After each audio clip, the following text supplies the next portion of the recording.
So this is Pokemon Legends Arceus on Nintendo Switch. I played it on the Switch too. And just for some context on how that will tie in with how I feel about Legend Arceus, I played the Game Boy Pokemons, Emerald, Ruby, Sapphire, and I sort of skip out on most of the DS Pokemon games because I was kind of growing out of Pokemon, and I feel that Pokemon games were a bit slow. I did play a little bit on the Omega Sapphire, the remastered game on the DS, but I feel like the game is super slow. Like when you get XP, when you hit a Pokemon, you get a Pokemon, there's a lot of those dialogue boxes popping out, and I don't really like when you're walking in the grass or exploring in areas that you get random Pokemon encounters that you have to fight. I feel like the game purposely drags on and wastes a lot of your time per se. And that's one of the reasons why I feel that Legend Arceus is really good. There's a lot of things that Legend Arceus modernized.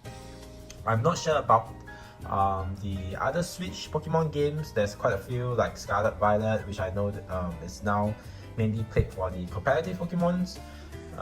Then there's also like Sword and Shield, there's like Let's Go, Pikachu and stuff like that. So I didn't really touch those Pokemon games because from what I heard, those Pokemon games are kind of similar to the older Pokemon games with a little bit of like improvements.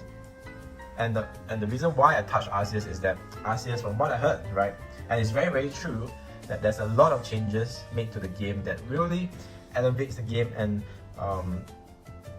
makes the game much faster and accessible in a way, right?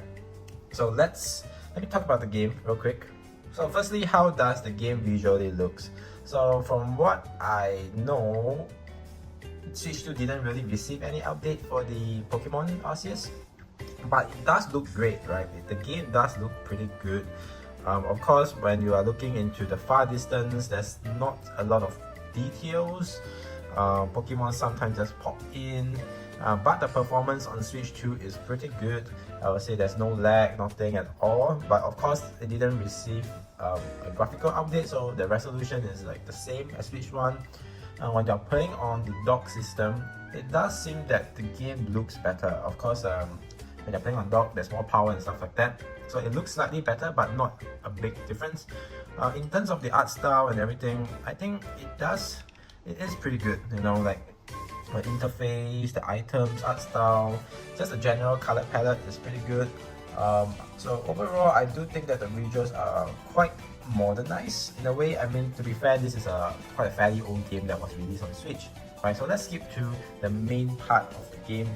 The story, I would say that the story-wise is pretty interesting, okay? Like, it's not something that I would say that because most of the Pokemon game story are not that great, so this Pokemon game, if you're comparing it to older Pokemon games, okay, it's quite interesting that you kind of want to keep playing to see what actually happens. And I do like the fact that, spoiler alert, when you sort of like end the game, there's still more content in the game, right? There's still things ongoing. The world feels like kind of alive. The NPC will still talk to you and give you new additional quests. The game just doesn't end there when you thought that it's gonna end. So I'm very surprised that the story is actually not too bad. And in terms of quest design, I would say that most of the quest is going from point A to point B. Then in between is sort of like your main gameplay loop. You're catching Pokemons in between point A to point B. And that will be the main bulk of your gameplay, right? You're catching Pokemons, you're getting materials from point A to point B. It's important to sort of catch and level up your Pokemons when going from point A to point B, because you kind of want to be on par with the level, otherwise the fights will be quite hard. Especially towards the end, I do appreciate the fact that the boss fights are actually fairly difficult. I have to, do some strategy. But for the most part, most of the game, I would say like 80% of the game or even 90% of the game, most of the time you're one-shotting the Pokemons or the fights, right? And I feel like the game, because of that, I don't really strategize and I don't really use my items. It's always like either I one-shot their Pokemon or they one-shot me, right? And only towards the end, I kind of really appreciate this game for how it is. And because the fights are getting harder, you sort of have to strategize, you have to put the right Pokemons in your team, the right elements, and I really appreciate that, and I really like that the effort that I put in to catch those alpha Pokemon, which are like the slightly stronger and bigger Pokemons, are paying off. You get to see them in battle against like harder endgame bosses that would otherwise be quite difficult if you don't have those alpha Pokemons. In terms of side quests, some of the side quests are fairly interesting. Like there's like some story behind the quest, and when you're done with the quest, you get to see the Pokemons hang out in the town, help out with those villagers. When previously those villagers were quite against Pokemons, or they were quite afraid of Pokemons, but when you help out with them with the quest, they start to accept Pokemons and start to use those Pokemons for their daily lives, and it's quite interesting to see that.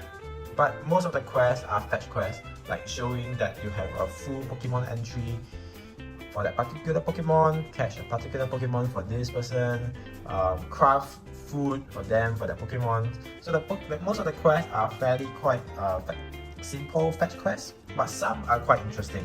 Like, to be honest, some are quite interesting, especially towards the end when you finish the main story.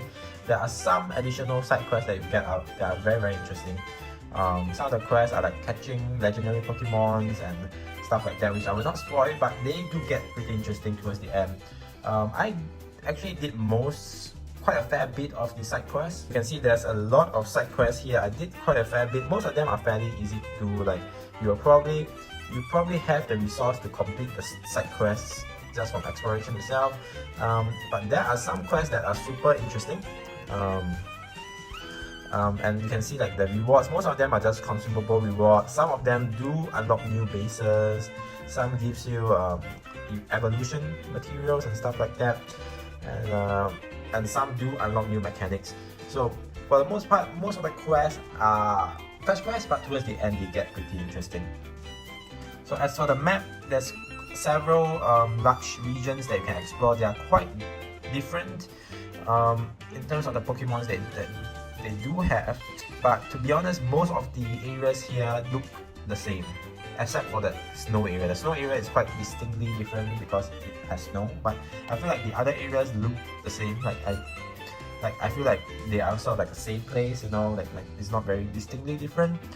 But within each region, they have like different Pokemons and different materials that you can gather, and I find it very interesting mechanic is the new Pokédex.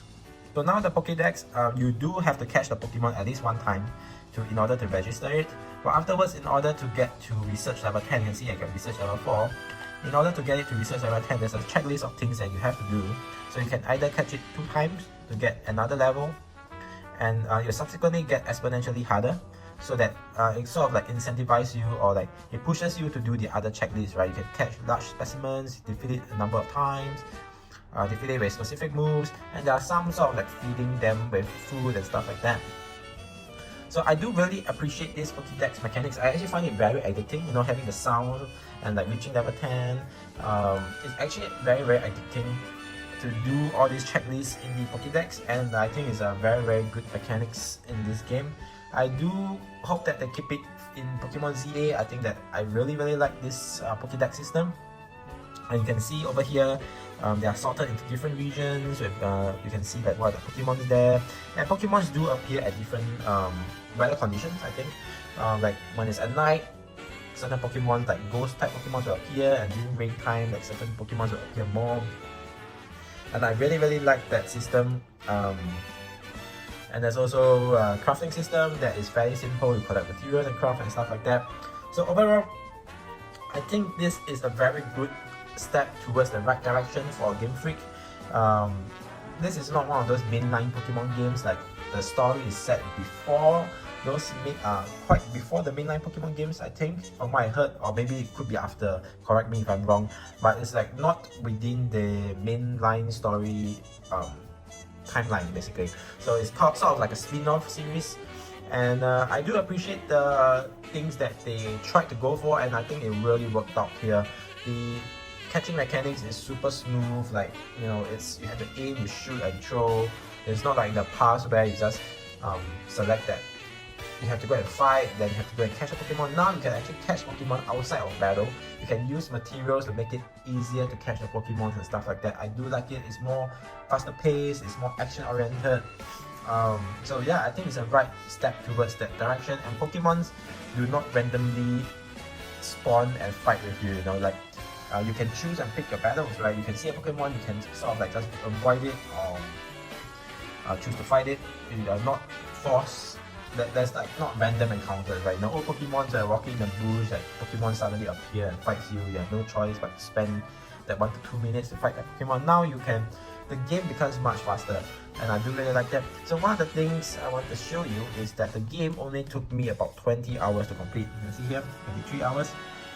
It is much shorter than that. I think I completed the main story around 18-hour mark, and it can be much lesser if I hadn't tried and catch like those alpha Pokemon. I think I could easily be like 15 hours each, but definitely spending those extra time to catch those alpha Pokemons makes the experience much richer.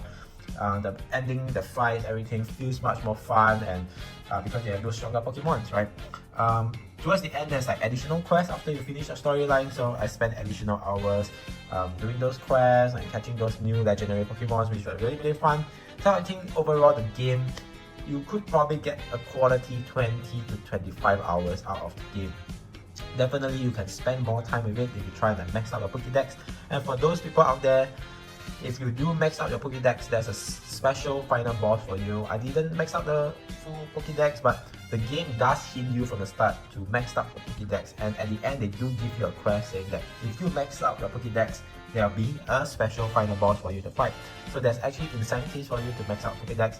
I am nowhere close to maxing out my Pokédex, and I have no intention of doing so because there's quite a lot of things, you know. I think for Pokemon fans that started playing 4 years ago, they probably would have maxed out the Pokédex. I think it's quite fast to max out the Pokédex. It's actually not that difficult. Like you can see, like maybe 70% of my Pokédex is already sort of filled up.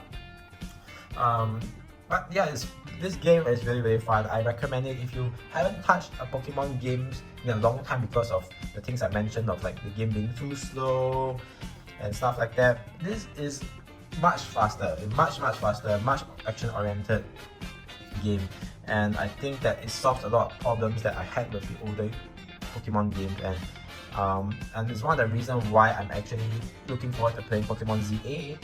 I actually pre-ordered Pokemon ZA, and I'm looking forward to like how Game Freak builds upon the mechanics in this game and also making the game more action battle oriented. So yeah, fantastic game. I will give it 8.5 out of 10. I think it's a very, very good game. I think something that really hurts the game for me, at least for myself, is the lack of music. I feel like when I'm exploring and stuff like that, there isn't much music to be had, and there isn't much interesting side quests and things to do in the open world. I would say that most of the interesting things you'll be doing is just collecting materials, catching Pokemons that you see, but other than that, there's nothing like interesting to do in the open world.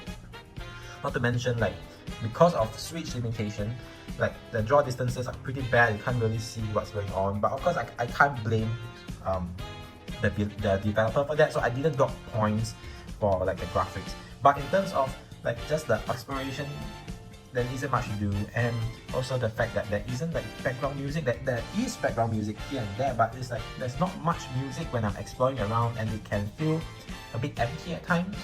So. But overall, I do like this game a lot, and I will give it a solid score of 8.5 out of 10, possibly close to a 9. If you're a huge Pokemon fan, I think you might really enjoy this, and this might be one of the better games. I can see why people really highly rated this as one of the better Pokemon games in recent years, and even comparing to those older games, it's definitely one of the top Pokemon games right now. So yeah, hope you guys enjoyed the video. If you want more like sort of like this type of impromptu reviews and stuff like that, feel free to subscribe for more videos like that.